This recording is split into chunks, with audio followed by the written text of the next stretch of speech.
Loja com vocês. Mas olha, é isso que realmente move ou então trava o nosso jeito de lidar com o dinheiro.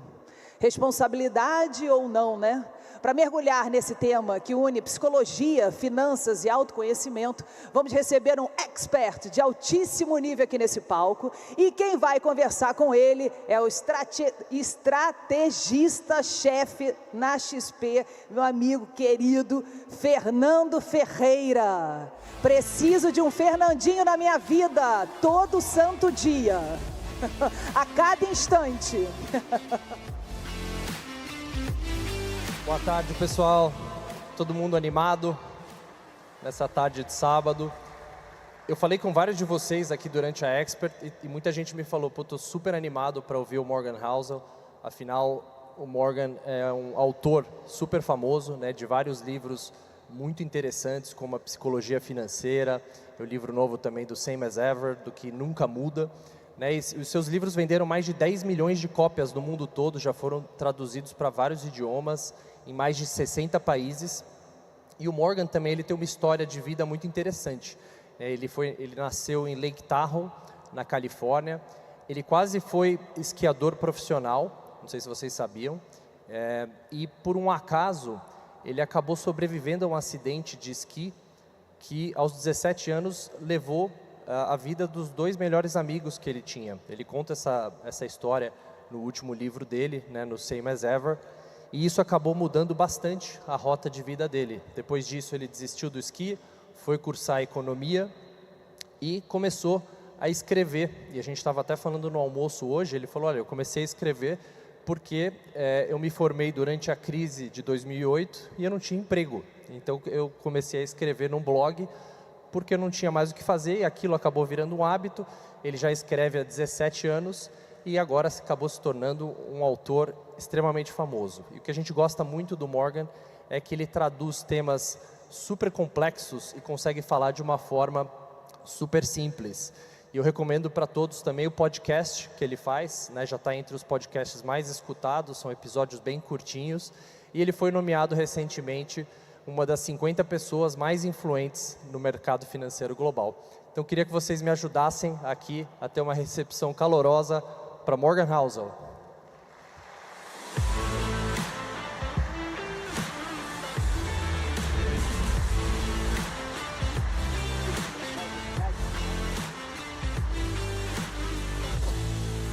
Thank you.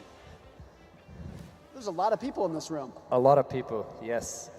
Morgan, we're very honored to have you here with us. For a couple of years, we've been wanting to have you here with us, so it's great to have your presence.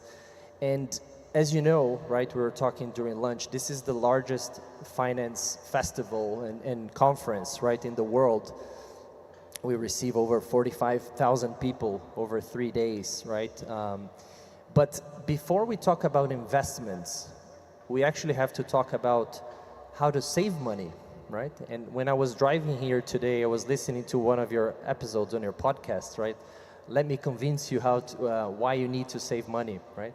And it's a topic that is usually overlooked, especially for finance professionals like us, right? So I wanted to start there, if we can discuss, I mean, what do you recommend in terms of habits for people, for professionals, for everyone about this very important topic that is usually overlooked, right? Why is it overlooked and why is it so important, right? And how to deal with money. First you have to, right, save for the long run.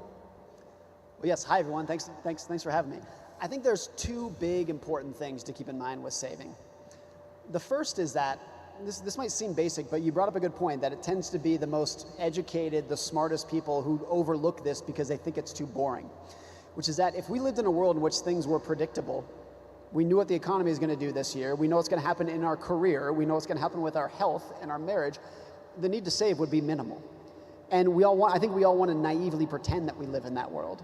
But the truth is, the biggest risk in your personal life and your career and your company and your country and the world are things that nobody is talking about today. The things that nobody's prepared for. They're not in any economic outlook. And so in a world where the biggest risks are things like COVID or 9/11 or World War II, these massive events that nobody saw coming, in that world, the need to save increases dramatically. And it's not comfortable to think that in your personal life, in your career, in your country, there's going to be a lot of bad things that happen that you don't anticipate, that you're not. So that's the first biggest reason. The second reason that I think makes it easier to save for most people, to get over the hump, is that if you think of savings as delayed gratification, it can be hard for a lot of people, because they're like, I want to live a good life. I want to have a good life, so I don't want to save for tomorrow. I want to live for today. If you take that view, I think it's harder to save. It becomes easier to save if you view every bit of savings as a little bit more independence. And so when I save money, I don't view it as saving money. I view it as purchasing independence. Like, instead of purchasing a new shirt or a new car, like, I'm buying a little sliver of independence. And I don't view it as delayed gratification, because when I save money today, I get pleasure out of it today, because I feel more independent. I feel more in control. I know that whatever, all the surprises that are going to happen in my life, I'm a little bit more prepared for them now. I'm going to sleep better tonight. I'm going to look at my family and know that they're a little bit more taken care of. I get pleasure out of that today. And so I don't view it as delayed gratification at all. I view it as current pleasure by buying independence. That's a great way to think about it. Another topic that is super important, right, is the power of compounding. You often talk about, right, about being, I think Buffett talks about being like one of the free lunches, one of the great wonders, right, in investment. And you often cite the fact that, I mean, Buffett, he made what, 99% of his net worth, right, after his 50th birthday, 97% after he was 65. But can you talk a little bit about that, right, about the power of compounding returns over the long run, and the importance that we all here think about the long term and invest for the long run? I remember it was not that long ago, this was maybe 10 or 15 years ago, that I was talking to another investor about tech stocks in the United States. And they were like, tech stocks can't get that much bigger because it's impossible to think of a company that's worth more than $100 billion. And they're like, if they get bigger, what are they going to be worth, $1 trillion someday? Like, it's unthinkable. And now we have $4 trillion companies. And so the idea, I think the biggest idea with compounding is that it's so not intuitive. The investor Michael Batnick once put this very well. He was like, if I say, what is 8 plus 8 plus 8? You can figure that out in your head. You can figure it out it's very easy. But if I said, what is 8 times 8 times 8 times 8 times 8? It's very difficult. We're not meant to think exponentially. It's very difficult to think exponentially. And because of that, we massively underestimate how powerful it can be. The easy takeaway for this in investing is that what matters as an investor are not the returns that you earn in any given year. It's how long you can keep them going for. And if you can be merely average for an above average period of time, you'll do amazing as an investor. If you can just be pretty good for a long time, you'll do amazing. But all of the attention in the industry is, how do I be amazing right now?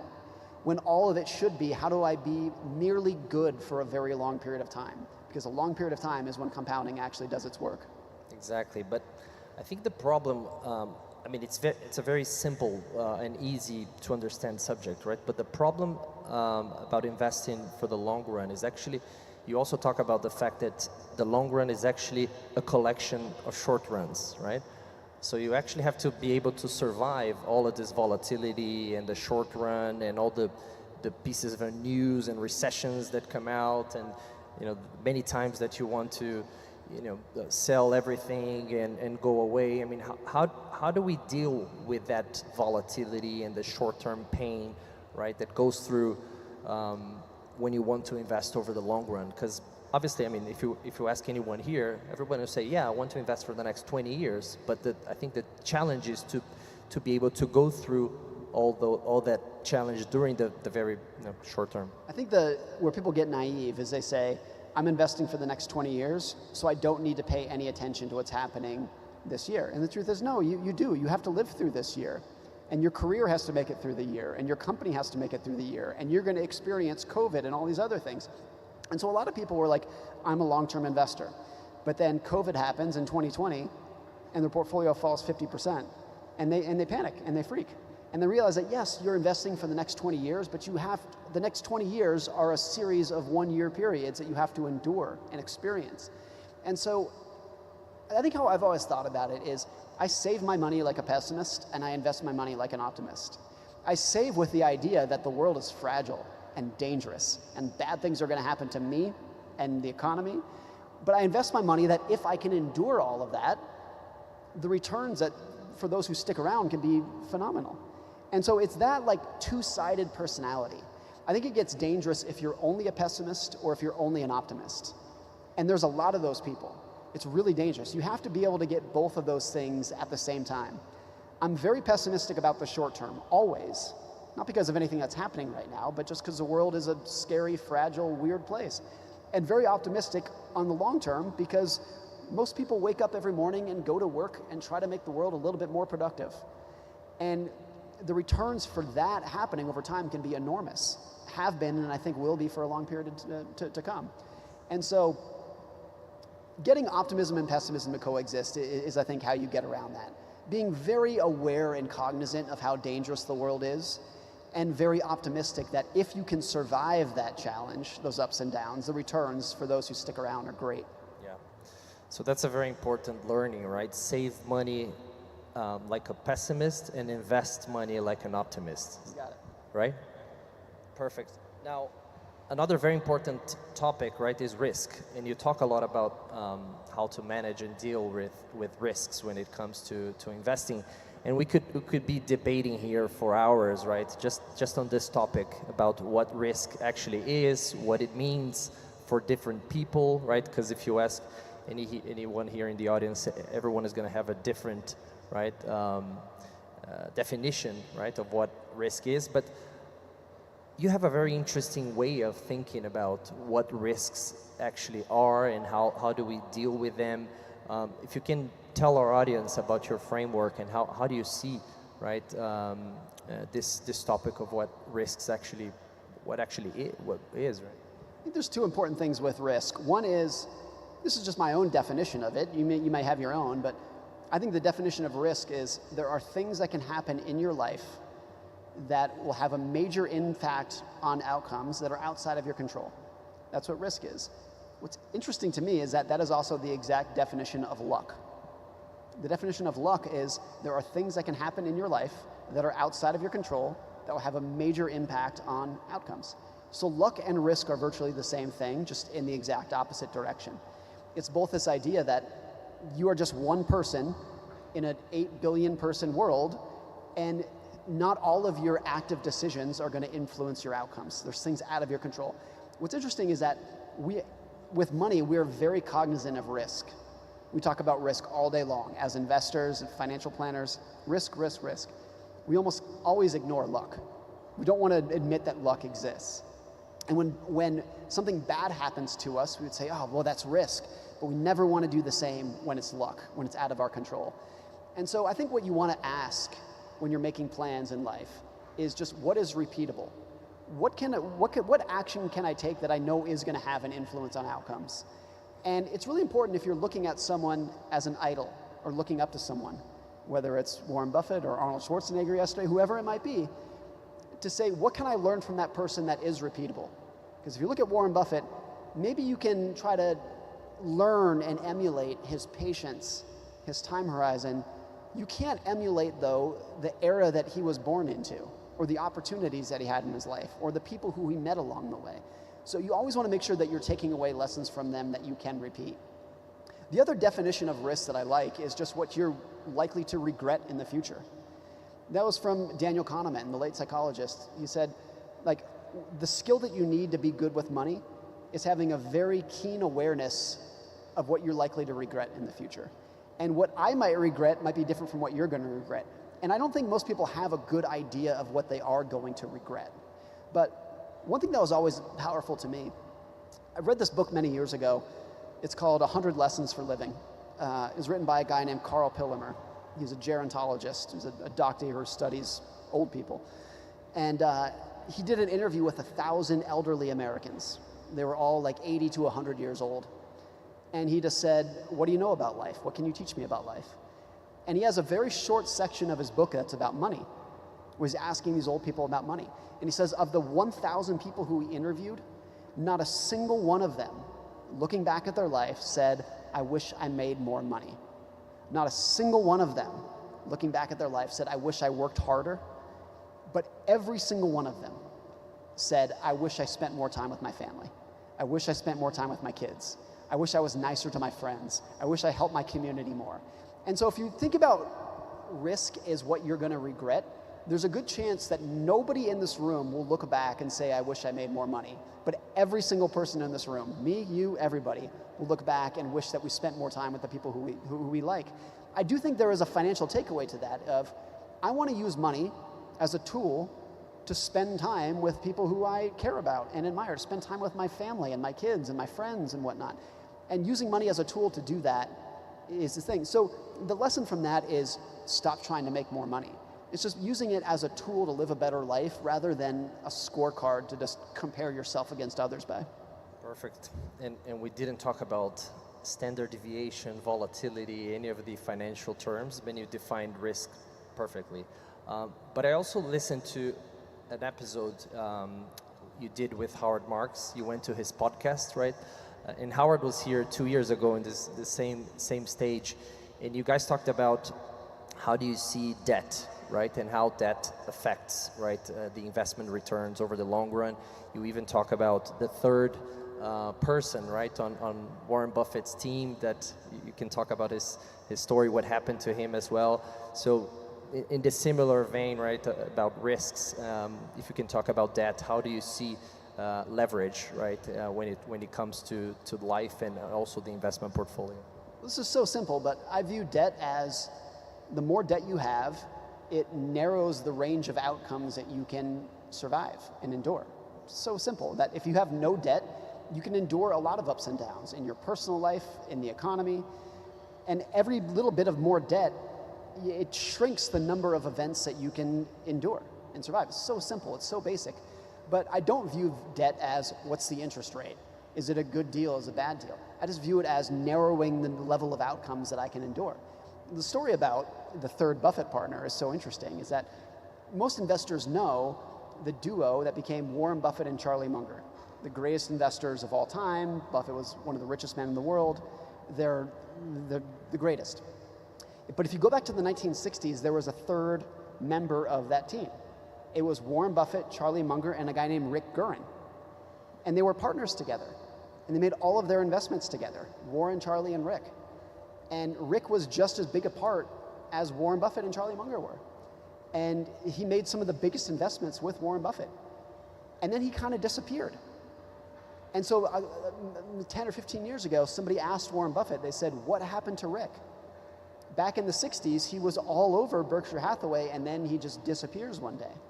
And Warren told the story, which was Warren, Charlie, and Rick made all of their investments together. They were business partners. Rick did one thing different, which is that he invested very heavily on margin. He was borrowing a ton of money to make all of his investments. And in 1974, the stock market fell 50%, and he got wiped out. He lost everything. He was forced to sell the Berkshire Hathaway stock that he owned. The buyer of that stock was actually Warren Buffett himself. He's the one who bought it. And Warren had this amazing quote where he said, Charlie Munger and I always knew that we would get wealthy. We were not in a hurry. He said, Rick was just as smart as us, but he was in a hurry. And I think that was such a genius quote. Like, Rick was just as smart. He was just as talented of an investor, but he was a little bit impatient. And I don't think it's an exaggeration that somebody like Warren Buffett, or even I would say Elon Musk, Jeff Bezos, pick whoever you want, has gone through their life at like 70% of their potential on purpose. Because more than they wanted big returns, they wanted to make sure that they never got wiped out. And it's a hard thing to do when you're that talented, that wealthy, and you intentionally leave opportunity on the table. Nobody wants to do that. But when you realize like all wealth comes from compounding, and compounding only works if you can stick around for 20 or 30 or 40 years, then it's absolutely the right thing to do. Being able to stay in the game, right, and avoiding the permanent loss of capital. I think that's such an important, right, loss. And a lot of times we're in a rush, right, to have the greatest returns very fast. But as you say, it's more important to stay invested, right, rather than trying to maximize returns every single year. I think what's important too is that everybody's intuition is to not do that.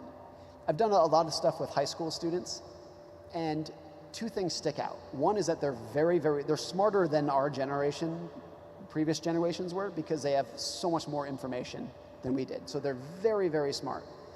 The other thing is that every time I speak to young people, the first question they ask is some variation of, what penny stock should I buy today to become as rich as I can, as fast as I can? That's everybody's intuition, is to say, like, how can I get rich as fast as I can? And these are really smart people. They're not reckless, but that's what makes sense to people. Everyone's intuition is wrong. And it's similar to, like, if you start eating food, you're like, hey, this candy tastes a lot better than this broccoli. Like, this is the stuff that I want to eat. It's the same as investing. And so it's important to realize that everyone's intuition is usually the opposite of the mentality that you want in investing. It's a very hard problem to overcome. Oh, absolutely. Back on the theme about being a pessimist or an optimist, I mean, in our work, when you sound pessimist, right, people's attention grows quite a bit, right? And when you're optimist, people think you're a bit naive, right? So I wanted to talk about this subject that you discuss at length as well. Why does pessimism always sound so smart, right? Why does optimists tend to be shrugged off, right? And people don't pay as much attention. But when you look at the history, right, and the amazing wonders that compounded returns does over the long run, right? You have all the incentives to be an optimist, right, when investing. But why do you think that happens and pessimists actually get all the attentions, right? Especially nowadays that clickbait is such a big thing.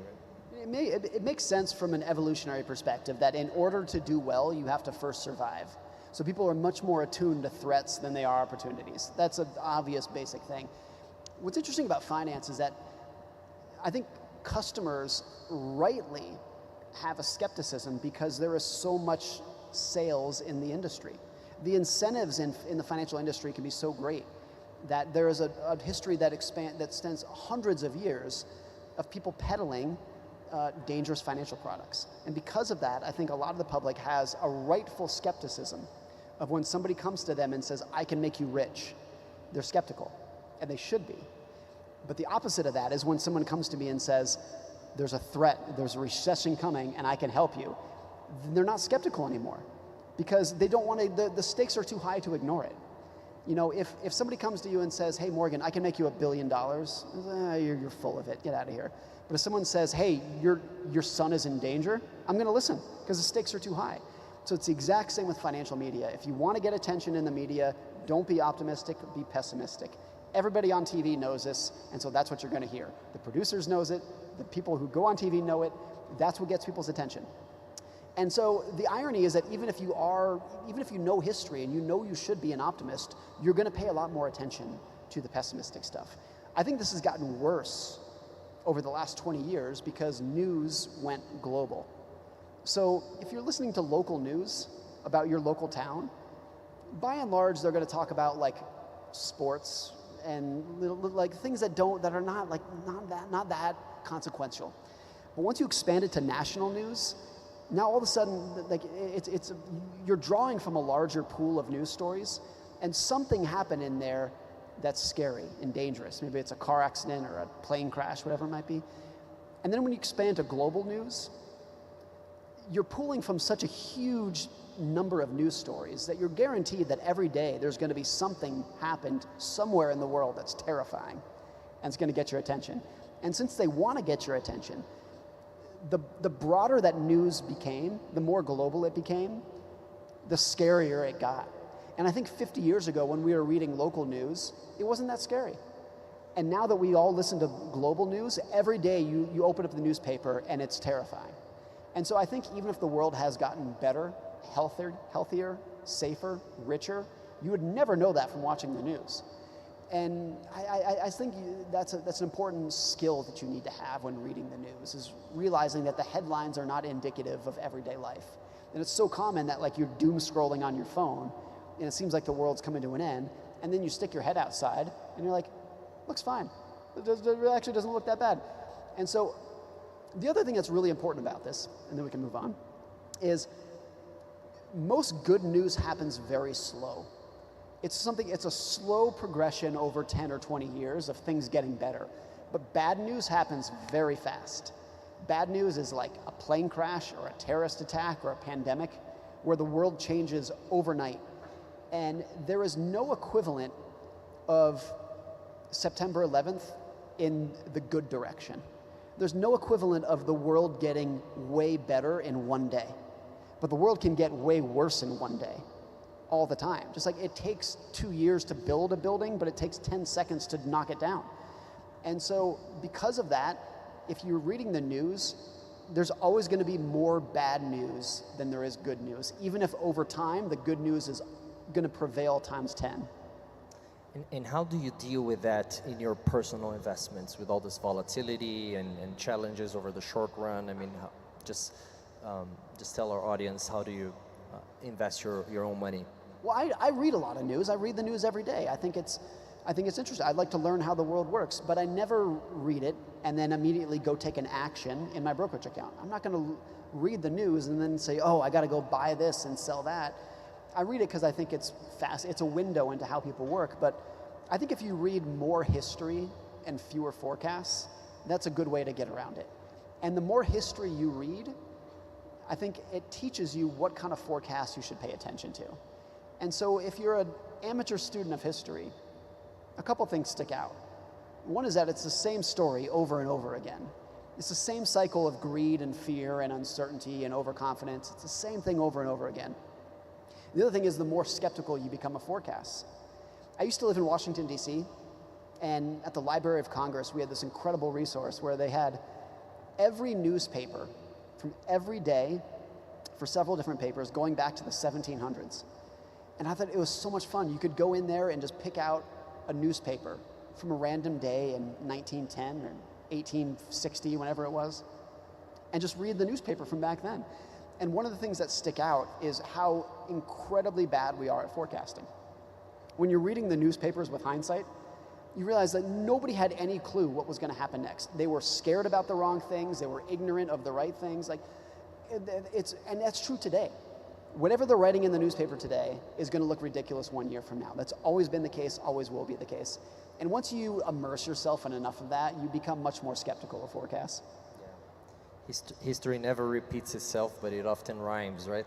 In your new book, The Same as Ever, A Guide to What Never Changes, I mean, it talks a lot about that, right? What's enduring and things that never change, because we're always attuned and we always want to talk about the new thing, the new trend, right? What's hyped nowadays, but we actually forget about what never changes, right? I think Bezos talks about that, right? What never changes, so that I can invest and be sure that in 10 years' time, this will still be relevant, like customer service, right? And people wanting a fast delivery.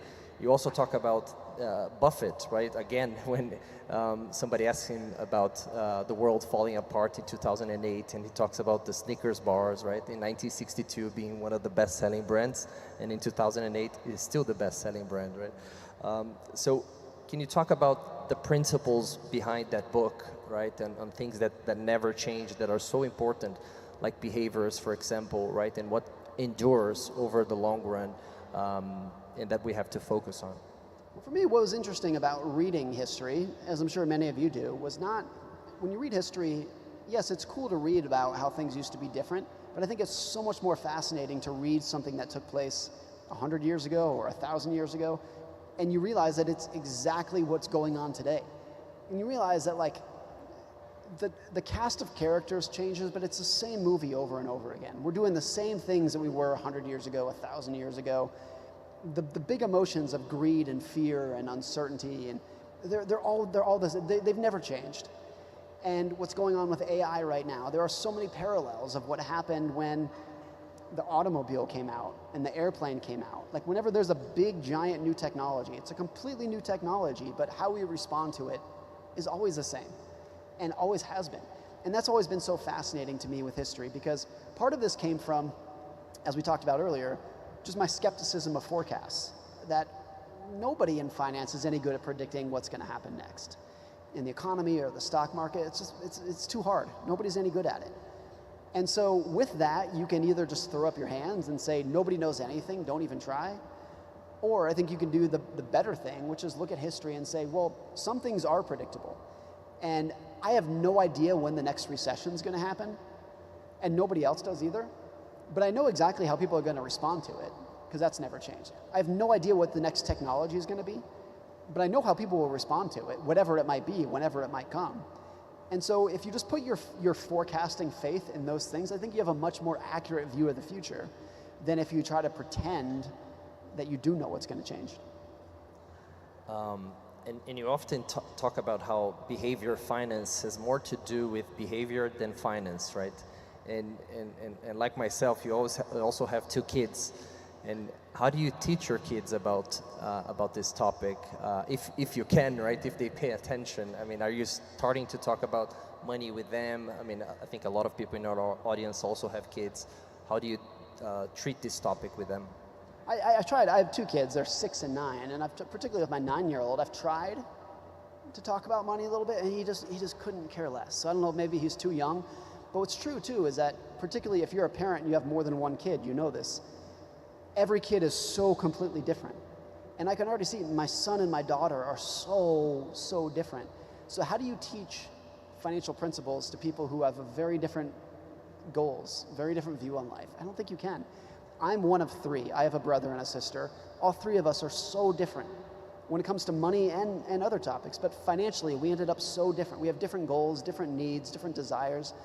And so it's very hard to teach universal financial principles to people who you know are going to end up differently. But the other thing about kids that's so important is that I think you don't need to teach them because they're paying attention whether you know it or not. You don't need to sit them down and lecture them. And if you do, they're probably not going to pay attention anyways. But every time you say, we can't afford this, they're making a note of it. Every time I check the stock market app on my phone, they're making a note of that. And over time, the kids are so good at just building mental models. And there's a lot of evidence that everybody learns money from their parents. And their takeaways are either copying them or doing the exact opposite of what they did. It's usually one of those 2 things. And the closest analogy, I think, is politics, where in the United States, but I'm sure this is true elsewhere, most people's political beliefs are very heavily influenced by their parents, particularly their father. And everyone wants to think that we're thinking independently. I'm thinking for myself. But all of us, the vast majority of us at least, are influenced by people who are around us when we were younger in life trying to learn about how the world works. And I think money is the same. That, of course, my financial views are influenced by my parents. I invest almost the exact same way as my parents did. I'm sure I do because I learned from them. And so we want to think we're learning independently, but kids are just always picking up what their parents are saying and learning from them. And so the best you can do in that situation is, I think, lead by example. Rather than leading by lecture, you got to lead by example. That's the best you can do. So I am careful about what I say about our household finances around my kids. I really want to choose my words carefully because I know whether I think it or not, whether I realize it or not, they are paying attention. There was an interesting question over lunch, right? That somebody asked you, how do you teach creativity, right, to kids? I think you can't teach it. The most you can do is leave them alone and let them do it. Kids have no problem being creative. It's when you put restrictions on them. And you see this in big corporations. We were talking about that the most creative corporations, the most innovative corporations, are the ones that truly give people unlimited leash to do whatever they want. And they're very comfortable with failure. So Amazon, Apple, back in the day, they were totally fine with new products flopping because it was good. They were trying something new and whatnot. Kids are like that too. So obviously, if you're a parent, you know this. Kids can keep themselves entertained in any situation if you just leave them alone and let them do it. It's when you try to put a structure around them that they kind of seize up. So I think that's true for a lot of areas in life. Morgan, you have a new book coming this year? Yes, in October? this fall. The Art of Spending Money, is that? That's right. Is that how it's a very catchy title, right, as we were discussing. Can you give us a little bit of a spoiler on what the book is? What do you talk about? Some of the key ideas behind the book? Well, first, I call it The Art of Spending Money. I did not call it The Science of Spending Money because I don't think that exists. So I don't tell you how to spend your money in the book because I don't know you. Everybody's different. It's an art because art is personal. It can be contradictory. It can be emotional. It's not science, though. So it's really a look at the psychology of spending money. Social aspiration, jealousy, envy, greed. Everybody's different, and I've learned a lot about myself. I think virtually everything I write, I start with an observation in my personal life. And so for a lot of this with money is I was always interested in when in my life have I been jealous of others? Have I been envious of others? Particularly about like their material aspirations. When have I been jealous of somebody's house, jealous of somebody's car? And trying to be very honest with myself about it and just asking like, why? Why am I jealous of that person?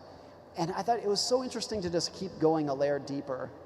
And you get into all these topics about fulfillment and happiness and overestimating how much other people are paying attention to you. And it was very fun to write. I think it's kind of a conclusion to the psychology of money, because most of the psychology of money was about investing. But there's actually not that much in there about spending. But spending impacts everybody all over the world. Everyone's dealing with it today. And so I think this is true for most books, that when I set out to write it, I really didn't know much of anything about the topic. But as I just was writing it, going through it, you start peeling back the onion layers of your own life and talking to others and just dealing into the psychological side of spending money. And when you talk about being jealous of what somebody else's net worth is, I mean, how do you know, and how do we think about how much is enough for us? I mean, how do you think about this topic, right? Because it's so relevant on this FOMO type behavior, right? And how do we deal with that in your view? Well, what's interesting, when you're jealous of somebody else's net worth or the size of their house, whatever it might be, the most important thing is that you are seeing a very, very small portion of their life. So you can look at someone and say, man, if I had that house, if I had that job, if I had that car, my life would be so much better. What you can't see is that the person living in that house might be going through a terrible marriage. They might have cancer. They might hate their career. They might be falling out with their children. And they're almost certainly doing one of those things. It's very easy to overestimate how happy you would be if you had more money. Because if I sit here and I say, what would life be like if I was a billionaire? I imagine everything in my life being great, just having an extra $1 billion. What you don't imagine in that situation is that billionaires fight with their spouses. They're tired, they get sick. They're like all the other things that actually lead to a good life, they have too. So it's very easy to overestimate how much pleasure you're going to get from more money. And most of what we know about the psychology of getting more money is that if you're already a happy person, having more money will make you happier. Having more money is great if you're already happy. If you're already sad or depressed or angry, having more money is probably not going to do much of anything for you. In fact, it might backfire because you keep telling yourself, I'm depressed, but only if I had more money, things would be better. And then if you get more money, you realize you're still depressed, and then you lose hope. Then it's a hard thing to deal with. And so money can be a great tool that I think can make virtually anybody happier, but you have to realize the limitations of it, and you have to fix some of the big things first before you're going to get any value out of it. I think Elon Musk said that, right? Nobody would be willing to switch lives with me, right? I think most of the very successful people, Musk, Bill Gates, Mark Zuckerberg, Warren Buffett, most of the big names that we know, I think few of them are actually happy. They're very successful, but are they happy? Like, no. I think most of the happiest people are people who you've never heard of, who live in tiny houses in the middle of nowhere, love their spouse, love their kids, sleep 8 hours a night, exercise, watch the sunset, go for walks. Those are the happiest people. The people who are super successful because they devoted their life to one thing. And that one thing came at the expense of everything else. So they're very wealthy, they're very successful. A lot of them are in bad marriages. Their social life is non-existent, they're in poor health. And so the very successful people, I'm so glad that they exist because they create technologies that we all benefit from. I'm really glad they exist. But few of them would I actually want to trade my life with. There's a very good podcast called Founders, a guy named David Senra, where he profiles the most successful entrepreneurs in history. And he's done 350 episodes or something like that. And he says of the 350 successful entrepreneurs that he's profiled, 349 of them, he would not want their life. Even though they're super successful billionaires, he would not want to trade their life. Their lives were miserable. there's one guy named Ed Thorpe, who was a billionaire investor who lived an amazing life too. It's the one person who said, I would trade my life with Ed Thorpe. But most of them are successful because they don't have a personal life, because they don't have a social life. And that's very easy to ignore when you're envying them. Yeah, no, absolutely. Now, back to one of the topics and themes of the psychology of money, is that, as we discuss here, right, the financial success is not a science, it's more of an art and a soft skill, right? But what sort of behaviors and personality traits do you see in successful investors, right? People who've endured and have, you know, a great success. What were some of the personality traits that you see in them? I think one is that there's never a finish line. There's never a goal of saying, once I've achieved X, that's what I'm going for. It's always a continuous thing. And so I think, like, pick whichever entrepreneur you want. None of them set out to build a company and then sell it. None of them set out to build a company and cash it out. They're all people who've done the same thing for 30 or 40 or 50 years and just do it consistently over and over again. And whether it's their net worth or their business or their relationships, whatever it might be, there's no end point. It's always, I'm going to do this for as long as I possibly can. That's a big one. The other is this like contradictory mix between extremely optimistic and confident and paranoid, terrified at the same time. They have both those things at the same time of like, they have this mentality of like, I'm so smart, I can do anything, and I don't know anything. I'm so stupid, I'm so naive. And they get both of those things at the same time. It's a very rare mix, but when you have that, it's amazing. Now, a lot of politicians will only have one side of it. They only have the upside. And a lot of people who are not that successful only have the downside. It's when you have this like dual personality of very confident and terrified at the same time that you get people who can have long-term successes. Right. Sorry, did you say something? Yes, somebody's testing the sound right here. And on the other hand, what common mistakes do you see on even intelligent people, right? And how do they, and when they have troubles with money, right? What sort of behavior mistakes you see with them? The two biggest personality traits that lead to the vast majority of financial problems are overconfidence and impatience. It's so simple, but it's overconfidence in the idea that you know what's going to happen in the world next, particularly for investing. I know America's going to do this. I know Brazil's going to do that. I know what the stock market's going to do. When the truth is, nobody does. No, you don't. I don't. You don't. Nobody does. It's that level of overconfidence. And when you're overconfident, you are completely surprised and caught off guard when the world inevitably does something that you didn't see coming. And so I'm optimistic that my kids will be living in a more prosperous world than we are today, and your kids will. But nobody has any idea what the path between now and then is going to be. And so that overconfidence is one. And then the other is impatience. And the biggest thing about impatience in investing is that it's not necessarily a character flaw, as it is just a misunderstanding of what we mean by long term. And so for young investors in particular, if you ask them what is long term, what's the definition of the long run, a lot of them will tell you like 1 year. Like 1 year is the long run, or maybe 5 years. And it's not their fault. Like in a lot of, if you're 20 years old, 1 year does seem like a long time. But historically we know what we mean by long term in investing is like 30 years, or 40 or 50 years. It's a lifetime to where like you're very likely to do well if you're that patient. And so a lot of it is just a misunderstanding of the amount of time that we actually mean when we say long term. Absolutely. And we have in our audience retail investors, also investment professionals. I mean, what sort of habits and a mindset would you tell them to cultivate, right, to be able to have that success over the long run? What do you think is important to tell our audience about that? This is true for particularly young people, and particularly like lower income people. This is probably the most underrated advice, is just check your accounts every day. Check your bank account, check your brokerage account every single day. And the reason is because most financial mistakes don't happen because you were because you thought something that wasn't true, that you had a belief that wasn't true. They come from ignorance. People just don't know how much money they're making. They don't know how much is coming in. They don't know how much is coming out. If you're constantly tracking things, I think stock markets in particular are like such a fascinating window into how people think about risk and reward and aspiration and who they want to become and showing off and impressing. It's such a fascinating window to see how people behave. And so I think if you're just constantly paying attention, more attention to your personal finances, how much are you spending on this? How much is coming in? How much is going out? No advice could be more basic, and I think no advice will move the needle more than just becoming more cognizant of your finances, more aware of your finances. I think that's the biggest one.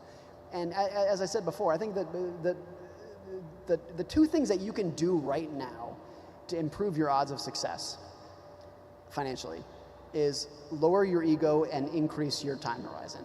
That's the most valuable financial skill in the world is not needing to impress anybody. That's the most valuable by far. If you mix that with patience, that's 90% of what you need to know to do well financially, is not wanting to impress strangers and having the patience to compound over time. Those two things, the absence of those two things do the most damage of anything financially. And they're so simple, they're so basic, they're things that anybody in this room can implement right now. Right. It's not overly complex, right? You usually think about investments being a very complex topic, but actually success comes from very simple and basic principles, right? And that's true for even the most educated, people who work at banks and hedge funds and whatnot. Most of the time, the reason that they're going to do well or the reason they're going to fail are for very, very basic things. It's very similar for health, where medicine is a complex field. And there's a lot of very complex biology, and so is finance. There's a lot of very complex financial mechanisms and whatnot. But in health, what really matters is are you eating right? Are you sleeping 8 hours a night? Are you smoking and drinking moderately? It's the simplest things that move the needle the most.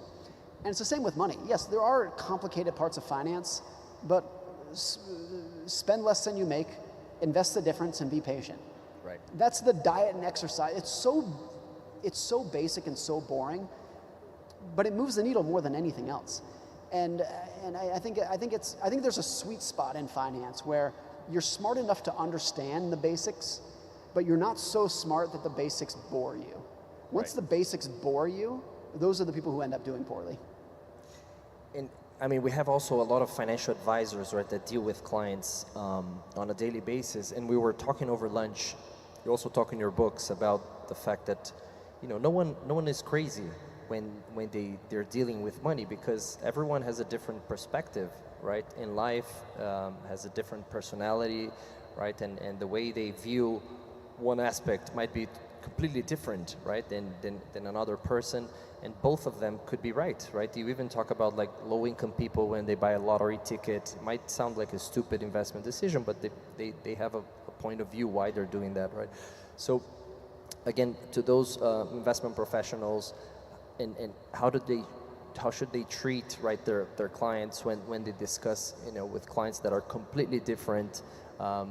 What sort of advice do you have to them on how how they should behave with that? Back to parenting and kids. Some of the best parenting advice that I ever heard is that your job as a parent is not to teach your kid, it's to help them become the best version of themselves. It's not for me to impose my will on them. It's to help them become who they truly are. And I think at a broad level, that's true for the relationship between advisor and client, that every client has different risk tolerance, different goals. And so the job of an advisor is not to impose their will, to impose their views on the client. It's to figure out who the client is and help them become the best version of that. And I think once you do that, you'll realize that a lot of clients have a really low risk tolerance, lower than the advisor.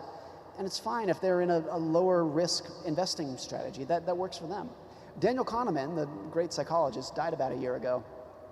He went to his financial advisor about 20 years ago, this probably was, and he said, I have no desire to make any more money in my life. I have no desire to see my net worth higher than it is right now. I just want to live out the rest of my days on this little nest egg that I have. And his financial advisor said, I can't work with you. I don't want to work with you. Because it was crazy to the financial advisor that somebody would not want more money. And Kahneman brought it up because he was like, it's so fascinating that to this financial advisor's perspective, that it was inconceivable that somebody would not want to make more money. Whereas in Kahneman's mind, he was like, yeah, it makes perfect sense. I don't need to take any more risk. He was 80 years old at the time, whatever it was.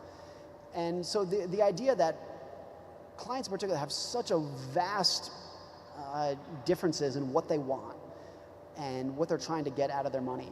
And if the advisor says, this is how you do it, this is the right way to invest, this is the right way to save, that's some of the most dangerous advice that an advisor can give. Basically providing a service so that clients can achieve their own goals, right, and improve their lives, right? I think that's a better way to frame it. Helping them become who they are rather than imposing their will on them. Oh, that's very interesting.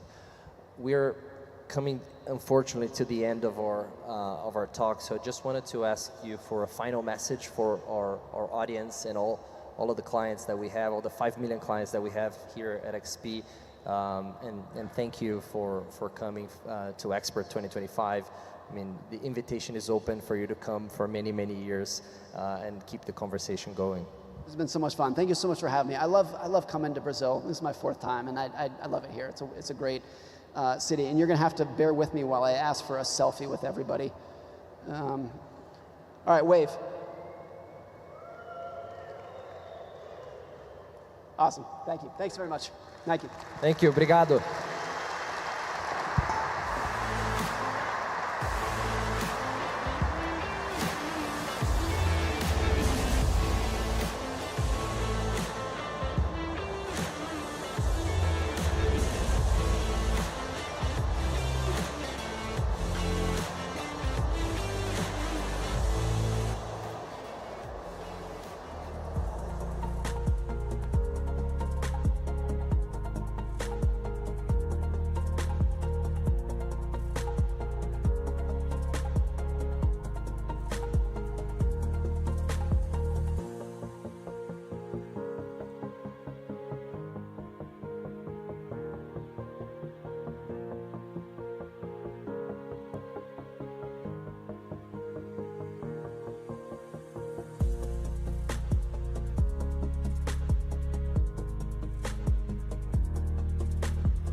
Para revolucionar o futuro do mercado financeiro, é preciso ser rápido, tecnológico e dinâmico, buscando sempre a nossa melhor versão.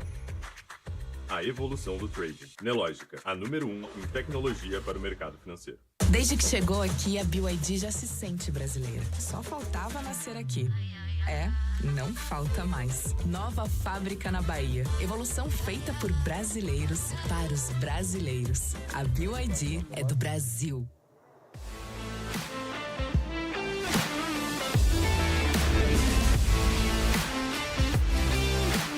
De volta, de volta, de volta. Rapaz, que movimentação, hein? É boa essa movimentação. Sucesso também. Oi. O próximo painel traz vozes de muito destaque no nosso país. Empreendedores que não apenas constroem negócios de sucesso, mas que geram impacto, inovação, empregos, transformações reais em diferentes setores da nossa economia. São pessoas que enfrentam todos os dias os desafios do Brasil. E a gente sabe que são muitos, né, gente? E que justamente por isso tem uma visão estratégica, inovadora, prática, necessária sobre o que está e o que não está sobre o nosso controle. Aliás, hoje em dia tem muita coisa que não está sob o nosso controle, é ou não é? Ouvir essas mentes é entender melhor o presente e repensar o futuro, recriar o futuro, inovar no futuro. E para conduzir essa conversa, eu vou chamar logo ele aqui. Rafael Furlanete, vem pra cá, Furla! Fala, galera! Ô, Glenda! Fala aí pra mim! Tá cansada de mim já? Eu não, rapaz, eu não tô cansada de você não, sabe que eu adoro você. Hein? Eu adoro fica aqui você, mais sou um sua fã. pouquinho, fica aqui mais um Olha lá, pouquinho. ele faz isso, aí depois ele me esquece e eu fico aqui assim, mais ó. um pouquinho, que isso?